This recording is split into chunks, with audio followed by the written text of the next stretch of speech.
Hi, welcome to I was trying to work this out. I believe the 11th annual Cheriton Symposium at the David R. Cheriton School of Computer Science. So thank you very much for coming. It's great to see we have a overflowing crowd here. This is many of you probably know, it's the 50th year of the School of Computer Science, and we are celebrating this in a number of ways, and sort of an augmented Cheriton Symposium is one of them. It's also, I think, the 16th year of the School of Computer Science, which I think corresponds to me arriving or thereabouts. They have nothing to do with each other. It is the 11th year of the Cheriton School of Computer Science, and I think that is perhaps what I'll talk a little bit about here, just for those of you who do not know. In late 2005 and sort of finalizing in 2006, David Cheriton, one of our alumni, who I'll talk about in a minute, made a substantial investment, as he would like to call it, and I think it's a fair assessment, in the school of $25 million. I mean, I think at the time, which was the doldrums of computer science, for those who remember, we were scrambling for students. It was sort of a low point, sort of following the tech bust.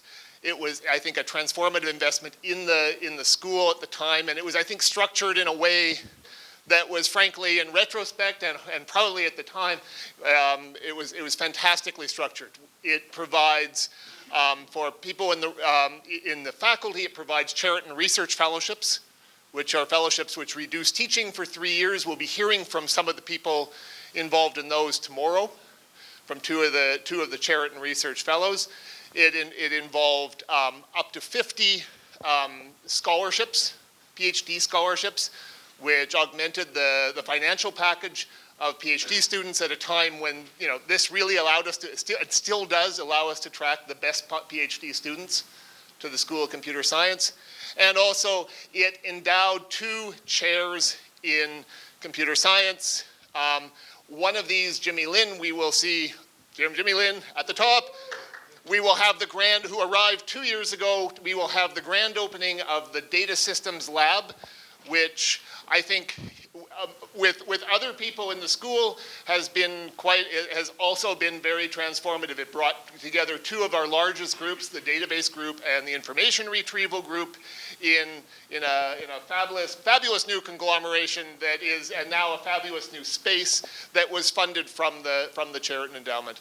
And so it really has changed the face of the school over the last 11 years. And I think we can all look back proudly on this time, and thankfully to David for this investment.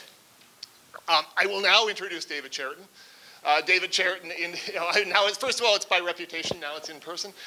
David received his PhD here in 1978, following and actually I don't know who your PhD supervisor was, and this is terrible, I couldn't. Mike Malcolm. Okay, Mike Malcolm. And following undergraduate at UBC, growing up in Alberta, which I'll come back to, because I think we have a theme amongst all our speakers today. There's a prairie connection, if I've got it right. So they all come from cold places to the tropics. He went on back to UBC, where he did his undergraduate, and then on to Stanford as a very successful researcher and a founder of their data systems group, data systems and networks group, is it called? Distributed systems. This distributed systems group. Okay, just distributed systems group at Stanford University.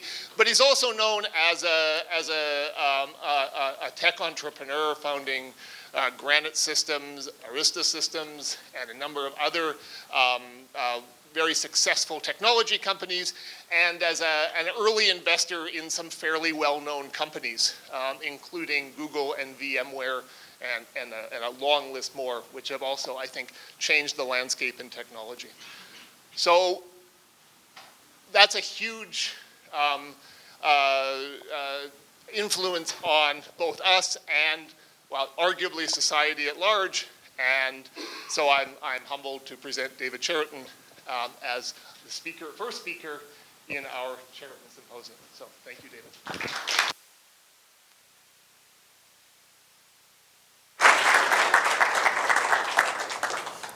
Thanks very much, Mark.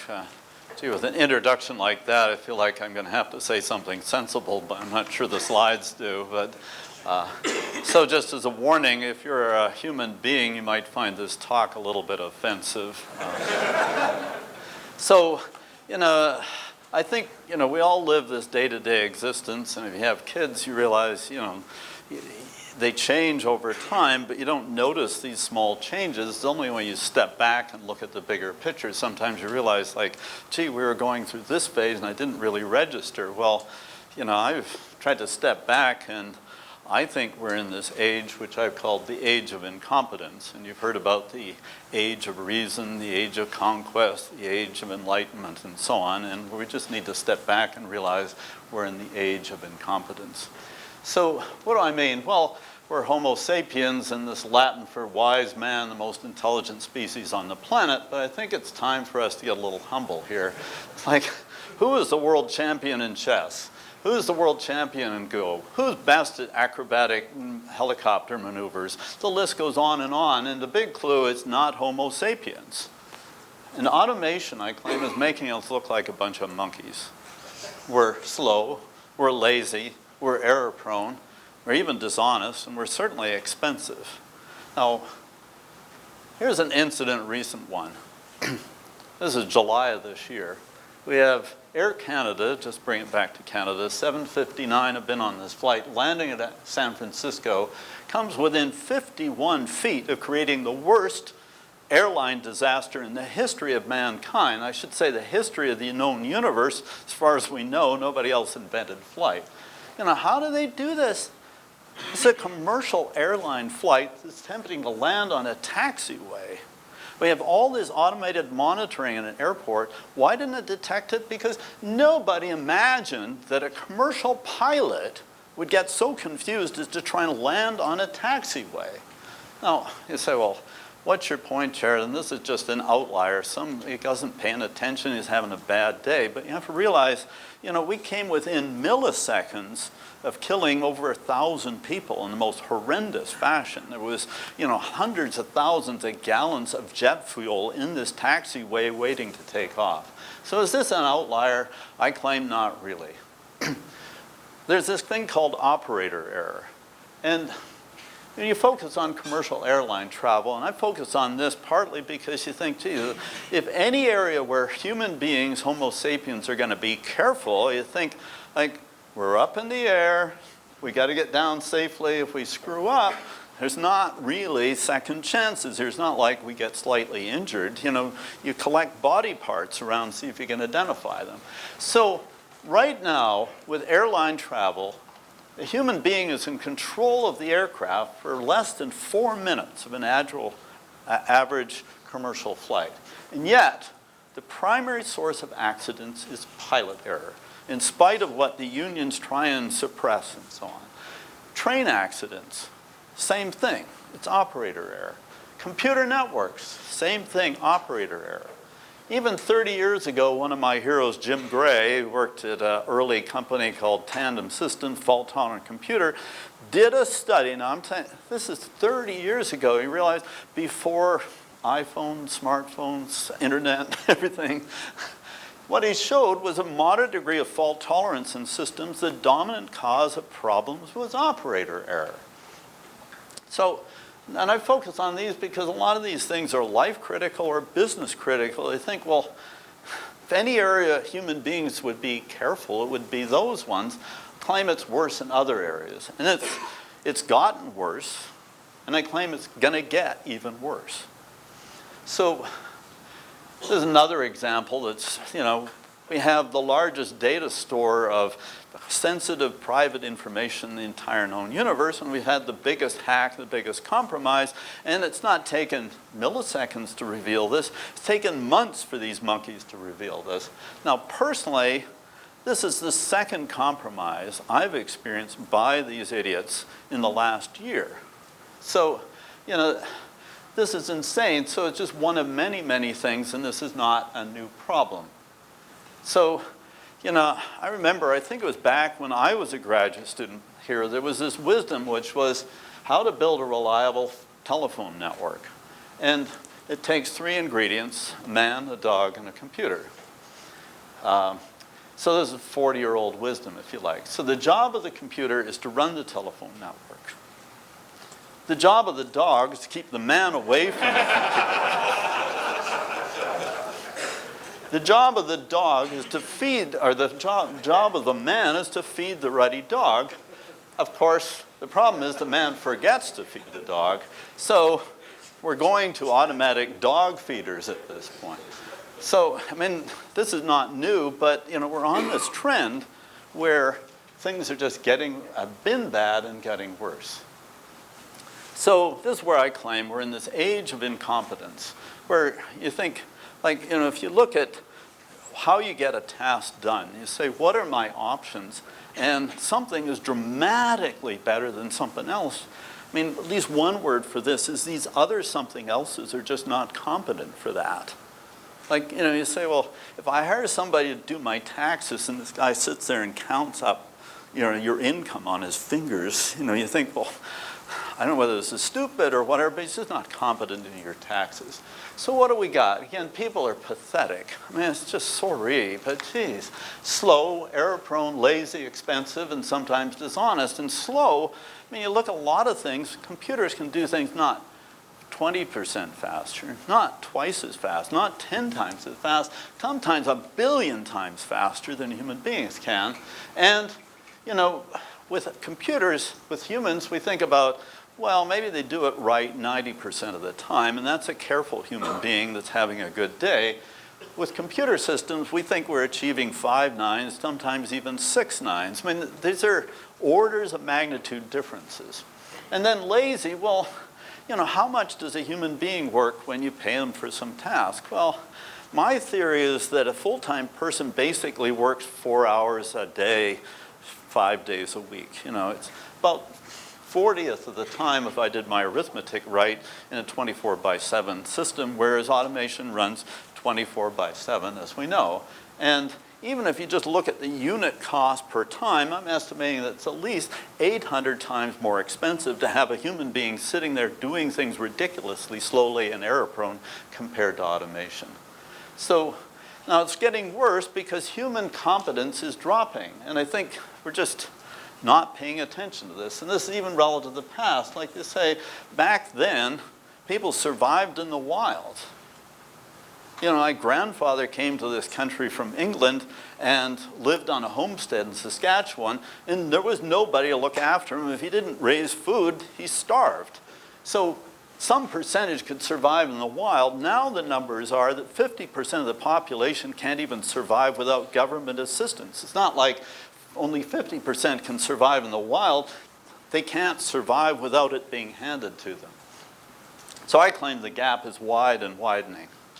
So we're in this age of automation, too, where the automation is getting dramatically faster and better at almost everything.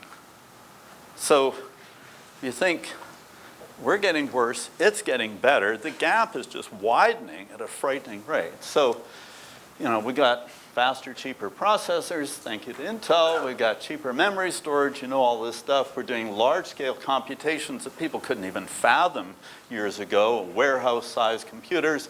And the software algorithms, data, our stuff, it's all getting better. And you see this showing up in self-driving cars. I'm involved in the company that's doing self-operating networks, where you replace the human operator and so on. So automation has evolved faster than the monkeys here, and it's dramatically faster. So, if we think, somebody says, oh, I'm worried about some intelligent species invading from outer space, well, they're already here, guys. Something dramatically better is already here. So I made up this chart, and based on just my own opinions here. But if you look at humans versus computers starting from 1940, and you say, people that thought they were doing computation in the 1940s, how many people in 1940, this was before computers, 100% of the computing people could compute better than computers because there weren't any. I think by 1960, nobody was better than computers at computing. And you look at chess, you say, well, that used to be considered an intelligent thing. In 1940, there was no chess programs because there was no computers. So or no computer chess programs. So then 100% of the people that thought they knew how to play chess were better than computers. I claim by 1960 it was down to about 5%. When I was here in 1974, one of my office mates was writing a computer chess program that did pretty well, and I bet I couldn't beat it, and I don't think, well, I'm not a great chess player, but I bet a very small number of people could beat it. By 1980, I'd estimate maybe 1%. Now it's 0. And of course, it's going to stay at 0. Autopilots, how good is somebody at flying an airplane, even who is a pilot? Well, in 1940, again, we owned the space as human beings. By 1960, I think it had dropped. These numbers are approximate, of course. I just made them up. But by the time you get to 1980, and so on, it's clearly dropping. And the evidence is that we're flying planes less and less and less and less, down to the point of 4 minutes out of your average commercial flight, and we're still the biggest problem. You think, well, let's take us out of the picture. There's a story I was telling my students a while back about. It was a case where a commercial airline flight landed at the wrong airport. Not just on the taxiway, the wrong airport. And there was a problem I'd heard about with the 757 autopilot, which was when they were testing it, the problem was that it would land on exactly the same place on the runway every time. So they had to introduce some variation because the runway wasn't designed to have this plane come in and hit the runway at exactly the same place. So, computers are too accurate, so we have to sort of get them to jostle things. Human beings can't even find the right airport all the time. It's unbelievable. So you look at self-driving cars, again, we're on this trajectory, the same sort of thing, where we've been ahead of automation, but we're losing this battle at an amazing rate. What about programming? Well, who knows? We think we're better at programming, but I think we're seeing people that think they're programmers are losing out gradually on this. So automation evolution completely outpaces human evolution here. And if you view that gap of saying, who gets the task done most sensibly, you're not talking about somebody who's a little bit better, when you're talking about an automated solution versus a human being, they're just so different. They're just orders of magnitude apart. Now, this futurist, Ray Kurzweil, also happens to work at Google, but I don't know how he meshes the two. Talks about this thing called the singularity, and the media loves this, the singularity, like there's going to be some event that's going to threaten us, of computers getting more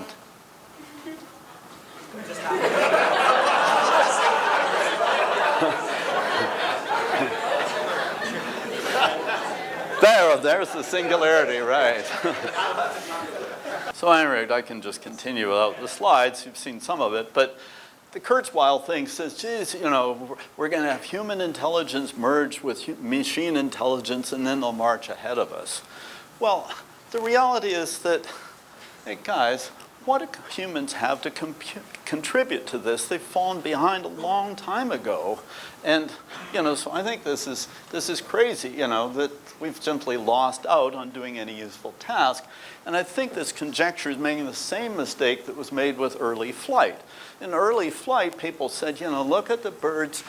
We want to build something that looks like a bird. We build things that flap their wings and so on. And you measure this by saying, well, how are we doing relative to a bird? Well, that's not the thing. The challenge is what is useful. So you can look at a 747 and say, it looks kind of like a bird, but it completely blows away any kind of a bird relative to the task at hand, right? What you actually want to do. And yet we still don't know how, and we haven't bothered to try, build something that flaps its wings and lands in a tree and lays eggs and so on, because we're just not that interested. So I claim human intelligence is not the goal. Handling the task at hand is the goal, and we've already lost this battle at a level that just takes my breath away. It's sort of depressing to be human at some point. So, since I always aspired to be famous, I came up with my laws of automation, that everything that can be automated will be automated. This is the first law. You wonder what the second law is. Everything can be automated.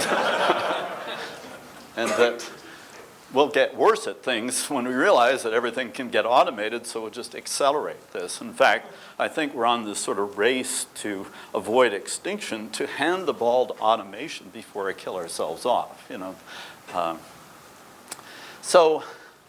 But there's a wrinkle in this whole story which says, well, wait a minute, Cheriton, this got to be nonsense, because what's automation? It's computers that are programmed to do things. So somebody has to write the software for this.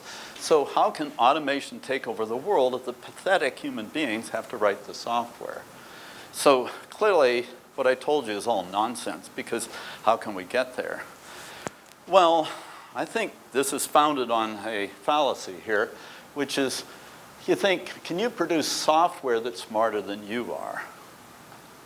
Well, what is smart? I'm defining it as being able to do some challenging intellectual task. And the answer, I think, when you look at examples, you say, there's people who have written automatic pilots for planes that can fly the plane much better than they can. There's people that have written chess programs that can do better chess than they can do. There's people who have written Go programs that can play better Go than they, on and on and on. So, and you know, even human beings just say, who programmed us? Well, if you believe Darwin, it was done by something fairly dumb. It was a series of mutations, and it wasn't like, I mean, you could take the religious view of saying, well, there's some, you know, ultimate software designer in the sky that sort of laid it down, but if you take the Darwinian view, there's something relatively stupid that programmed us that said, nope, didn't work, you know, and you don't make the cut, the other guy does. So my claim is, can you produce smarter software? I think the answer is, of course you can produce smarter software than you. It's called evolution.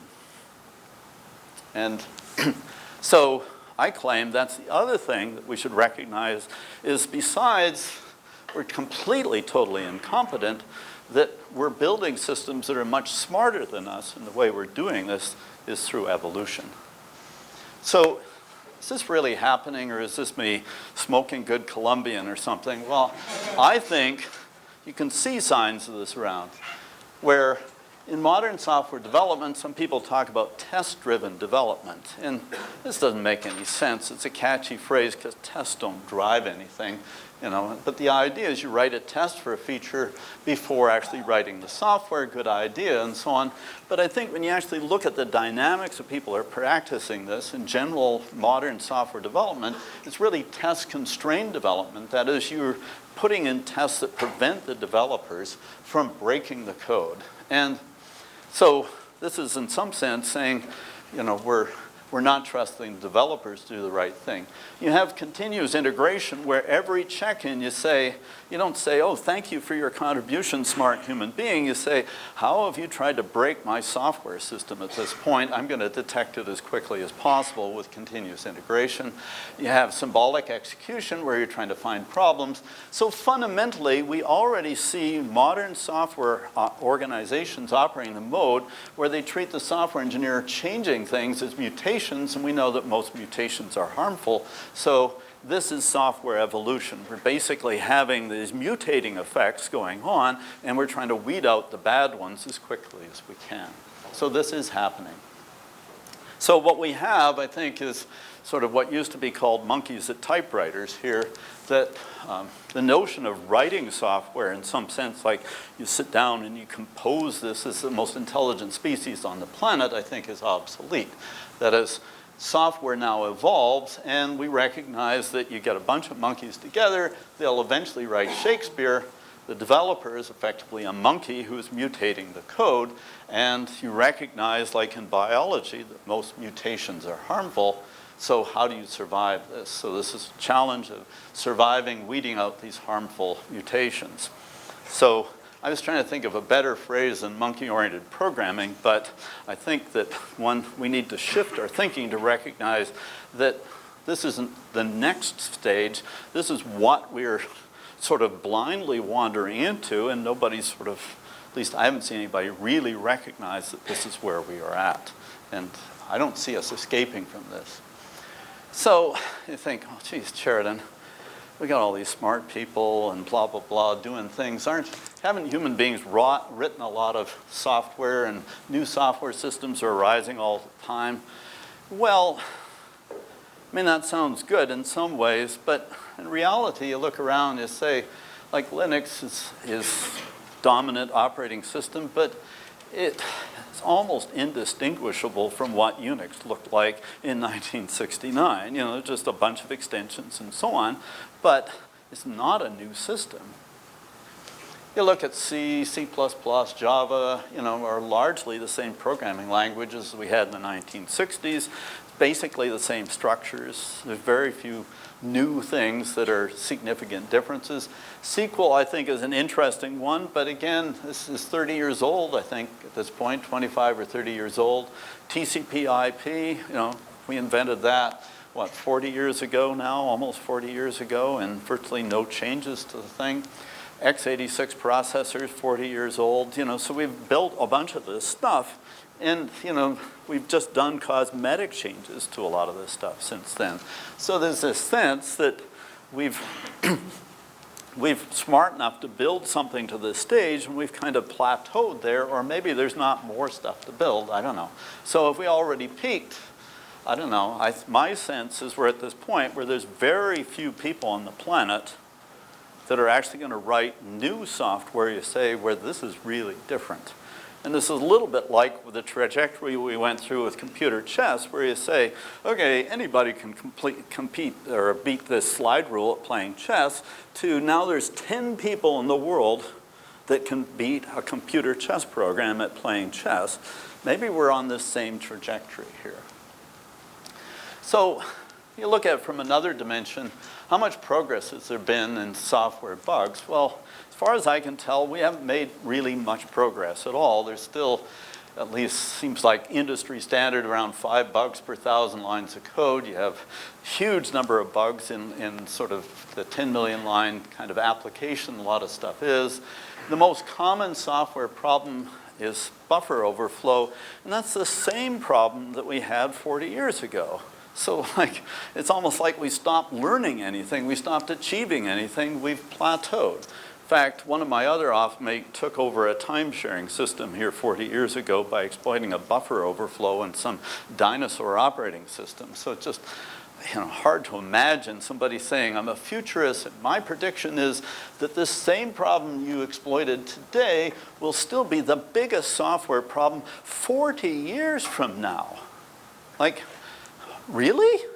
We won't learn anything? We'll have, you know, all these people studying and doing fancy stuff, we won't make progress? And performance area, I remember that on these time-sharing systems that were a quarter a MIP, as we used to call them, and so on, sometimes the character echo was slow. Now, it's still slow on a 3 gigahertz machine. You think, like, how is this possible to make it this bad? You know, as far as I can tell, the best explanation is the infinite loop still takes as long as it did back 30 or 40 years ago. You know, memory is huge we got, but we still use it up, and it's still finite. And the modern software engineer, as far as I can tell, has no idea of costs or resources, and what other area of engineering has this problem? I mean, you know, one of my colleagues at Google, Jeff Dean, has got this page that he lists where he lists the costs of various things, you know, and it's embarrassing to have to list, you know, what's the cost of access to an L1 cache, L2 cache, DRAM, on and on to a disk I/O rates, network speeds, those sort of things. I mean, many people don't know this within an order of magnitude. You imagine talking to an aeronautical engineer and say, well, you worked on an airplane, how fast does it go? Well, I don't know, maybe 50, or it could have been 500. 500 miles an hour, and maybe it was 5,000, I don't really recall. Well, how long was it? Well, it was quite long. How many people did it carry? Well, let's see, it seemed to me it was probably at least 5, but it could have been 5,000. I'm not sure. I mean, this is where we are in this era. So, I mean, why is this? I think programmers can't deal with the complexity of what we got. They can only deal with these virtual machines. So, we pride ourselves in being data-driven, and yet these people seem to be data-deprived. So there's a different singularity that we're encountering here, which is what I'll call the last algorithm. That is, how many algorithms are there actually that are useful to invent? How many systems are there to write? How many new search algorithms are there?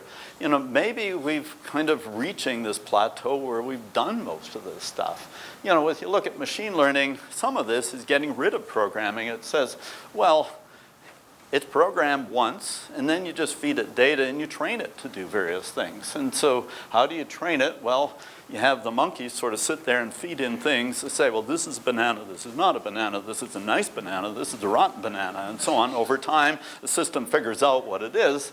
I don't know whether this is programming, but it's not conventional programming. And you say, well, wait a minute, you still have to have human intelligence for features. Well, there's all people working on automatic feature generation and recognition as well. And of course, the gold standard in this area is unsupervised learning, which is another way of saying no monkeys required. So, if you follow this direction, you get to the point of saying, well, we don't need people. And then there's work on genetic programming, which is, again, sort of on the small scale, but is an evolutionary approach where you're just trying things and seeing what works. And this is expensive, but I was talking to somebody, there's all these startups in Silicon Valley doing hardware for machine learning and blah, blah, blah. And their comment was, a teraflop is a new unit of computing. And it's just, what we thought was expensive, we just don't, we can't fit in our brain anymore is what's going on. So can automation take over programming? Some degree, maybe it's already happening. We have, again, machine learning where we train a system, we don't program it. You just label the inputs as good and bad, and so you could view in an automated zoo, you'd say, well, do the monkeys like what's going on? Well, they label it no, they shit on it, or, no, I can't use that word. They still provide some indication that they don't like that way of doing things. This is labeling the test data, right? So is this programming? And then genetic programming, again, is sort of generating new code automatically. And again, Jeff Dean told me his group's getting some really good results in this area. A lot of these other things, website optimization and search engine optimization are largely automated too. So we're automating lots of stuff. So we're confronting kind of the death of programming. Should we anticipate this? Well, and what do we teach here?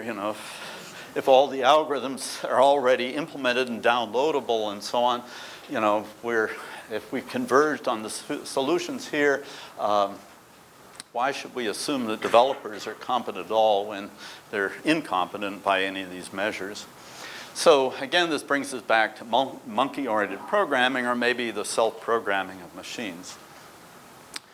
And you'd think, well, there was a time when we had throwaway software where you'd say, well, that's an old system, we're going to throw it away and replace it with something else. I think we're past that stage. If you look at, modern software is too big to throw away in general. What I found on the web, and sort of consistent with my experience, it can cost you in the real world $100 to $150 per line of code, monkey-written code, to get it at all reasonable. So you end up looking at $1 billion investment in a 100 million line application, and 100 million lines is not a huge, huge application these days. So to me, some software is just going to live forever, or forever in quotes. We don't know. There's not a clear end date in any of this stuff. And so for something to die in this evolutionary world, it becomes more of an extinction model than just, we'll throw it away. So a large population ends up dying out. So if you look at Linux, for example, what's the Linux population? Well, there's millions of people and millions of systems involved in this.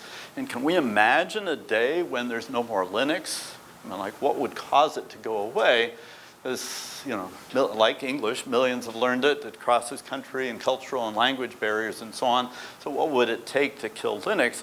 It's a little frightening when you think that evolution, we evolve, and we're evolving Linux, but historically, evolution has produced these things that don't just don't adapt because they painted themselves into some corner.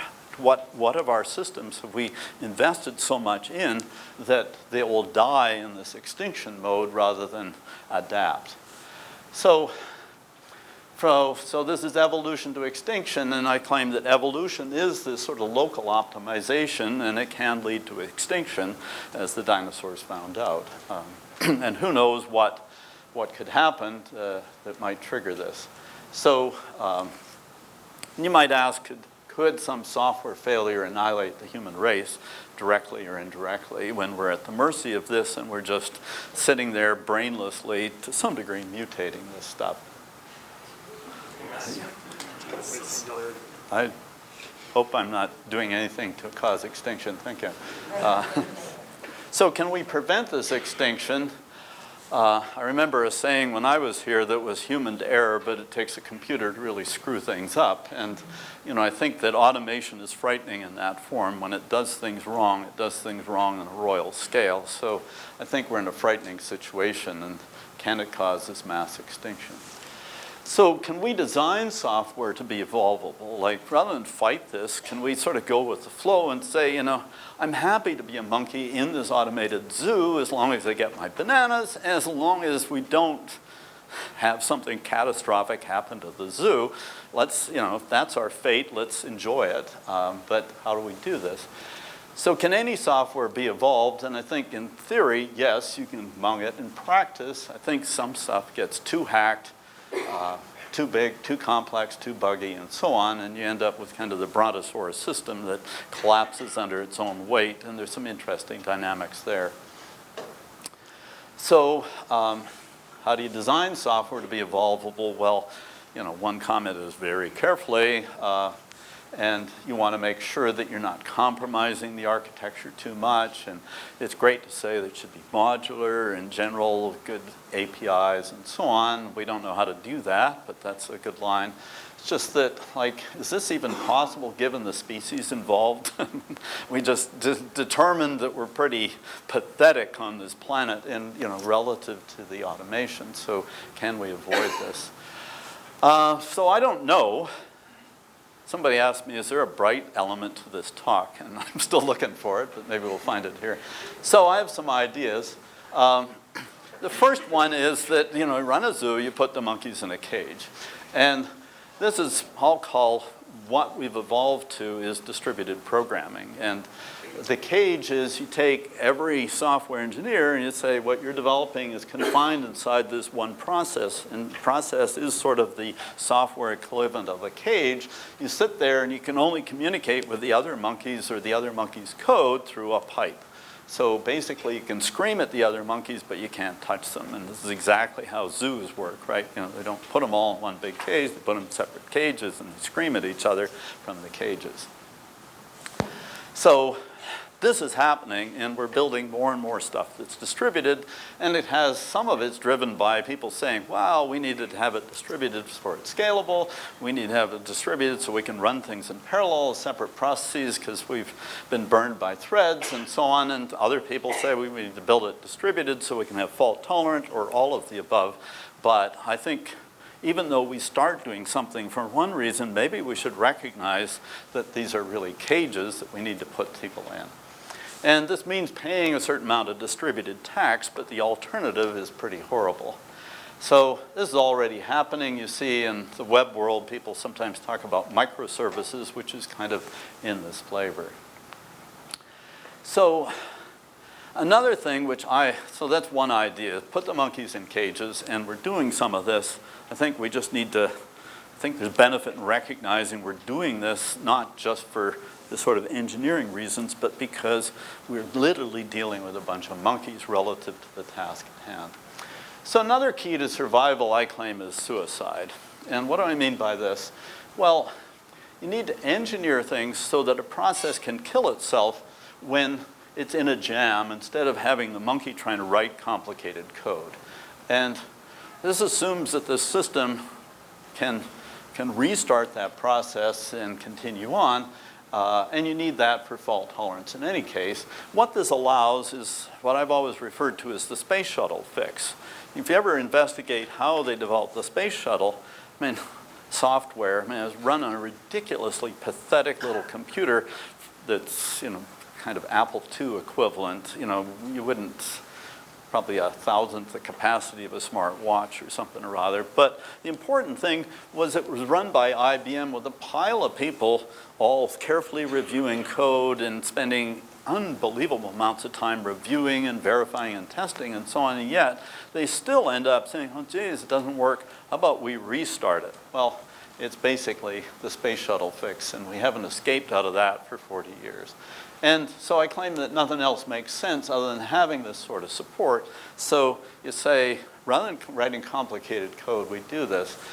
I was on the committee for this some years ago. A guy, George Candia, wrote a thesis where he actually investigated this a little bit under the category of micro reboot, where the idea was the question of if you take a large system, in this case it was a Java system, you say, if I look at how much time it takes to make it more efficient or more solid from testing standpoint versus I just change it so I can reboot portions of this, which one ends up being more effective? And this micro reboot, as he called it, which was put the monkeys in cages, allow the cage to be restarted when the monkey screws it up too badly, won hands down on this front.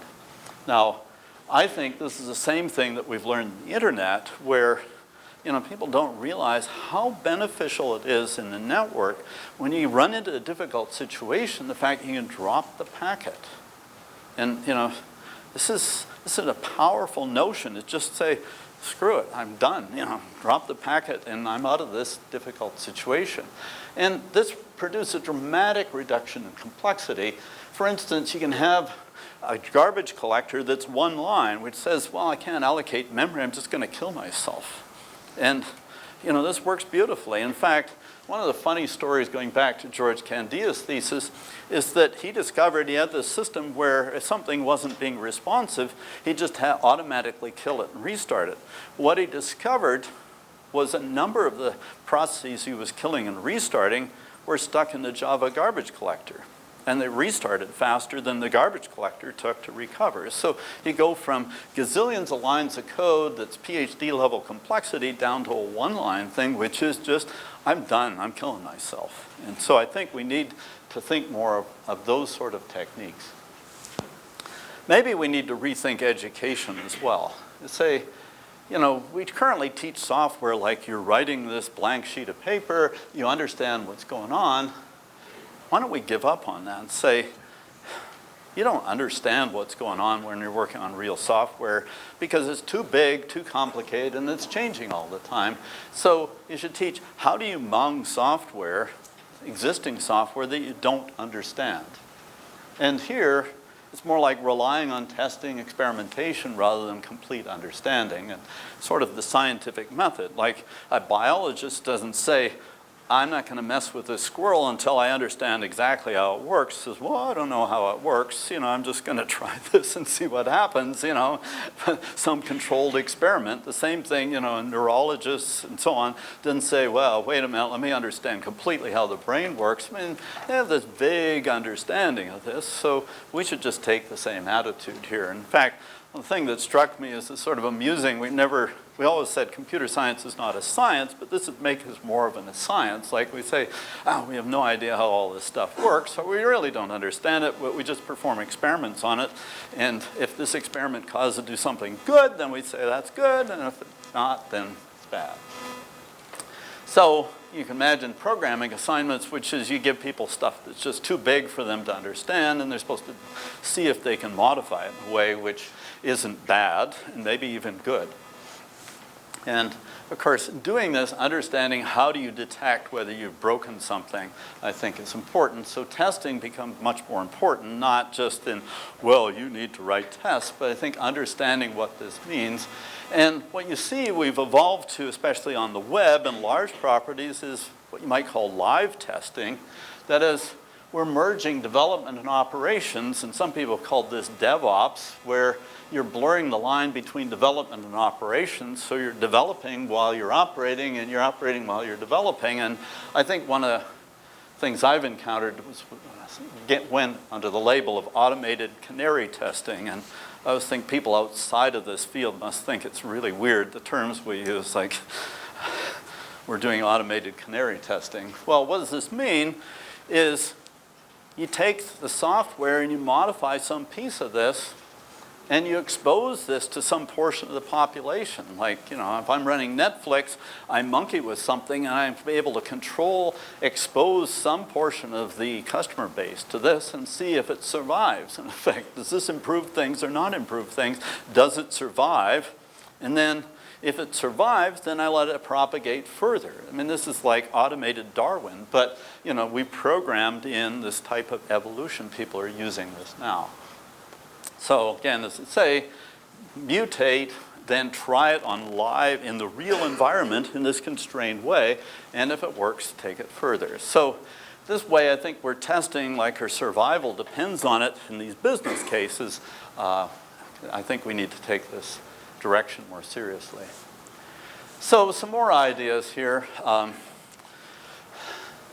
APIs, you know, people say, I used to say to my class, you know, everybody says you should design clear, understandable, well-structured APIs that has application program interfaces. The trouble is, I've never met anybody who got up in the morning and said, oh, geez, I didn't realize that because I actually was just about to design a complicated, incomprehensible, lousily structured API, so thank you for telling me that. I mean, these sort of platitudes mean nothing, but one of the things that I think is progress is what's called CRUD, which is some degree out of the database world to say that you define APIs in terms of state and have this create, read, update, delete restriction on those APIs. Because we really don't understand how to develop these things, but if we constrain it enough. Another thing is state is a real nightmare, and database people have worked for years with this notion you build one schema and everything revolves around that schema. You can never get the schema right, so I think we have to give up on one schema. I think an interesting direction, again, distributed, is that Kafka is a system, open source system, that says the central service is a logging service. So we record everything that goes on. It's kind of a recording service. You build your own database of whatever you care about. You design your own schema. You suck the log out and interpret it however you want. And then the third idea is what I call the software janitor specialty, which is that we teach people how to program, but if you're dealing with existing software, how do you clean up the software? And to me, it's one of the most challenging intellectual things to do, is look at this stuff and say, you know, it sort of kind of works, but we're having trouble maintaining it, understanding it. We can't mutate it without breaking it. What is the step forward that you take here? And I think, I don't know how to train people in this area. I've just noticed that there's some software engineers who can actually do this and most that can't. And in real software, it's really hard. Some people talk about this as reducing technical debt. So to conclude on this happy note, humans, I think we should recognize we're really pathetic. I mean, that there's no singularity out there that we should be worried about. We went past that a long time ago. It's kind of like, you know, the media says, geez, you know, now computers are better than the world champion in Go. But imagine, like, if you said, if there's one, you know, if you apply this to here, you say, there's one or two people in the entire world that are better at teaching computer science than you guys. You think, well, the point isn't when it goes to zero. The point is much earlier. It says, well, like at the point that most people are worse than computers, we've transformed what's going on. I think in a lot of areas we're already there. So we're pathetic. So, but pathetic is an unhappy state if you recognize it. Say, we're in this automated zoo. Let's just figure out how to be happy monkeys. The software we're going to work on is going to be smarter than we are by a lot, and we're just living in this Darwinian world of software evolution. So the challenge is, how do we do this mutation efficiently to avoid extinction in particular? And I don't have full answers to that, but I think the start has to be to recognize where we're at. So just prepare for this brave new world. Thanks very much.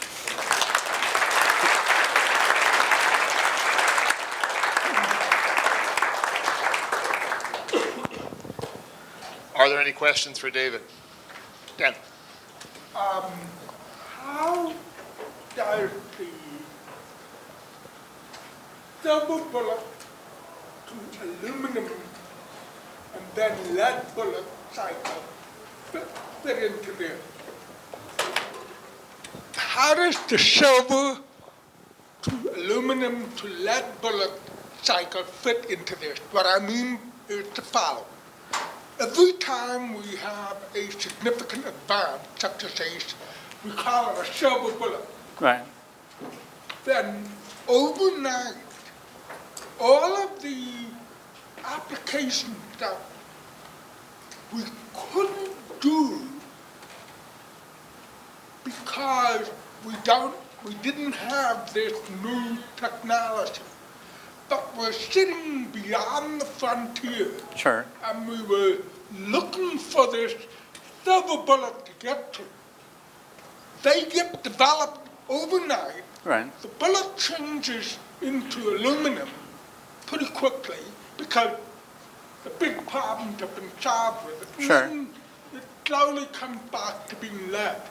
Now, what's happening is that every time we make an advance to make new technology available, we begin to program new things using the new technology as primitive. So if you're talking about machine learning and self-evolution, if that plays, if the cycle plays through, so what's going to happen is we're going to start thinking of applications that can be done only with machine learning and evolution as primitive stuff in a much larger. Sure, but I think that a lot of this is already happening. You know, that you find that algorithms for speech recognition from the 1980s become a piece of cake because then they couldn't be done in real time. Now they can easily be done in real time. You look at sort of the recognition of faces, the recognition of images in general. You know, this is all using techniques that are enabled by a combination of improvement in the technology. And you know, to me, it's sort of dazzling that we're in this world where you have somebody who could be on welfare with a phone that, you know, we couldn't even imagine a few years ago having facial recognition taking place.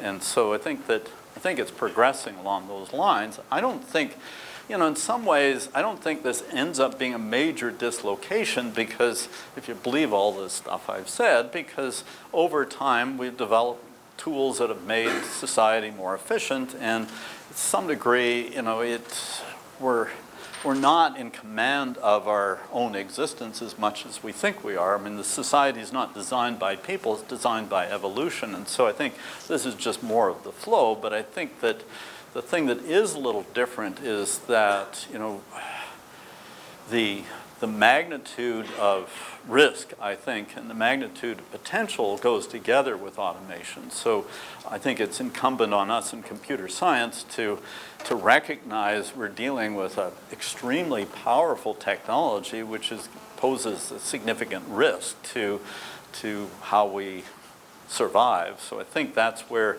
maybe the nuclear guys have already been there, but I think that's really the trajectory there. Yes. You were talking about some techniques, right? Like microneedling and things like that. But those are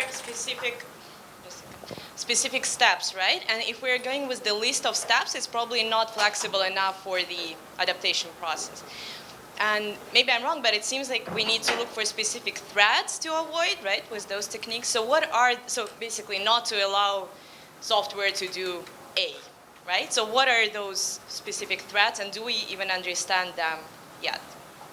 Well, I think, you know, part of my message is I think you have to be very careful about defining anything that involves any level of intelligence here. Because if you accept the notion that we're incredibly stupid compared to what we're working on, you have to say, let's not phrase it in terms of how do we think this through to deal with threats? You have to say, how do we, if we're concerned about the software having vulnerabilities, we should attack it. I mean, it's the same thing the monkeys do in the zoo, right? They rattle the cages, they bang at the doors, they try and twist the nuts to see if they can break out. And so it's not a strategic approach to say, where are the weak points in the construction of the zoo. It's just quasi-brainlessly trying to break out. So I suspect we need to do more of that. And I suppose in a positive sense, what's going on the internet right now of cyber attacks of all sorts of flavors is just kind of a wake-up call. Well, hopefully it's a wake-up call to say, we've got incredibly vulnerable systems the way we've been building them, and we need to fix that. Now, some of that is just evolved, but I think we just have to recognize that if we can't think about this stuff, we have to behave like we're mutants that are mutating things. Time for one more question. So yes, computers are like safer than humans. I'm thinking like when that self-driving car does screw up, causing death. I mean, these machine learning systems in operation, they won't be like. They likely won't be like human interpretable in their models. They will be like deep neural nets, and so we won't even know how to even like figure out what's wrong. I mean, we won't even like. I mean, we will not be like I mean, we're already not the centers of our civilization, but we won't even know how to fix it, what went wrong in the car, because or like any sort of complex system, because these models it employs are not even human interpretable. It's like that's another thing to. Well, but I think that, to me, I agree with you in part, but I think that we've also lived in a world where we kill, I think the U.S. statistic is 50,000 people a year on the highways, and we haven't figured out how to solve that problem. So, we kind of lived with a certain attrition, if you like, for who we allow to drive. And so if you imagine that number drops to 5,000 and people say, well, but one life lost is one life too many, and nobody would argue with that. But the engineer and the sensible people like you guys would say, okay, do you want to go back to the old world? And, or do you want to stay with the new world? Because we don't know of any alternatives. And I think that that's sort of where we're at. You say, there's been things where autopilots have done funny things, so with aircraft, but if you look at these statistics, you say, well, who do I want landing this plane under instrument control? And almost all the instrument landing commercial aircraft, as I understand, is completely under computer control. And one 757 pilot was telling me, when I'm landing a 757, one of the computers goes out, it doesn't even tell me.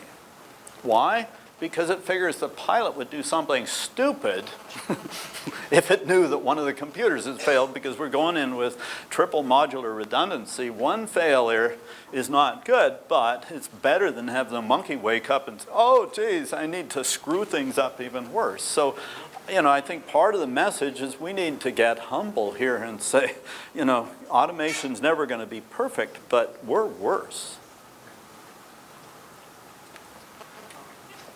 Can we take any more or not?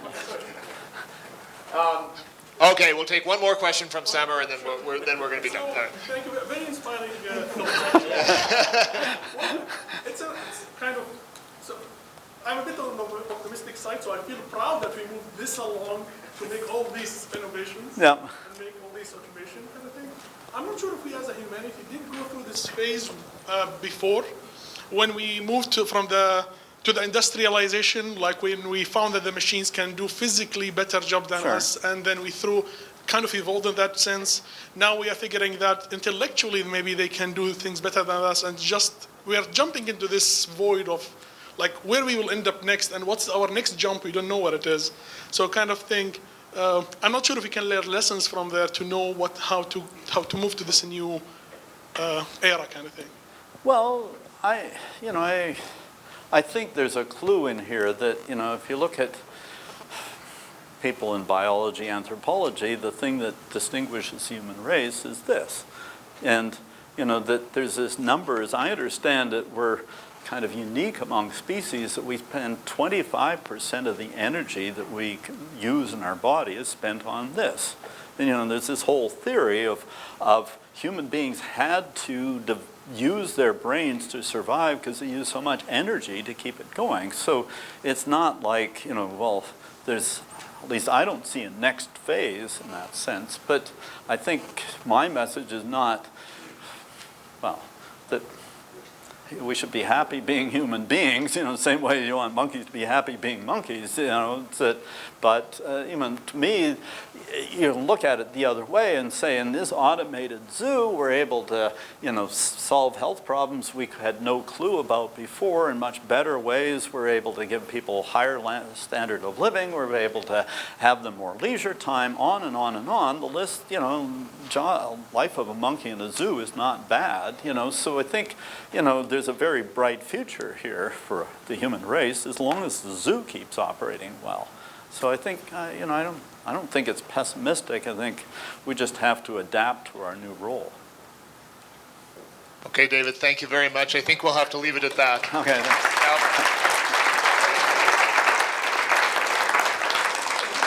We do have a speaker's gift for the speaker. So thank you again. Bananas. Bananas, yeah. That would have been perfect. Prescient.